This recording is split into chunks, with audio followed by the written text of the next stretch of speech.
পাখির ডাকে ঘুমিয়ে উঠি, পাখির ডাকে জেগে। কিন্তু এই লাইনটা এই বড়বাজার পোস্তা এলাকার বাসিন্দাদের কাছে একটু আলাদা।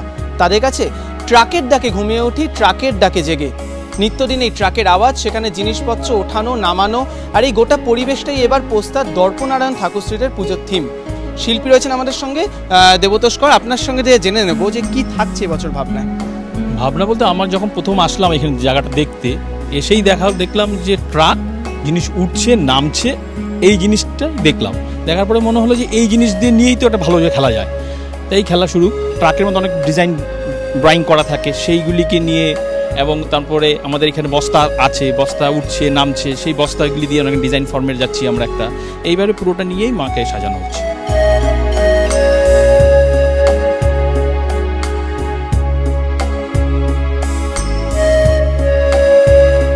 রঙিন ট্রাক আর্টে মণ্ডপ তো ভরে থাকছেই, পাশাপাশি দর্শকরা যখন এখানে ঠাকুর দেখতে আসবেন সেখানে ট্রাকে ওঠা নামা সব রকম অনুভূতি মিলবে। আর উদ্যোক্তাদের বিশ্বাস, যেখানে এটা রোজকার ক্যাঁচর ক্যাঁচর শব্দ, এই পরিবেশ পুজোর সময় দৃশ্য মধুরে ধরা দেবে কলকাতার দর্শকদের কাছে। অরিচিক ভট্টাচার্য, এবিপি আনন্দ, কলকাতা।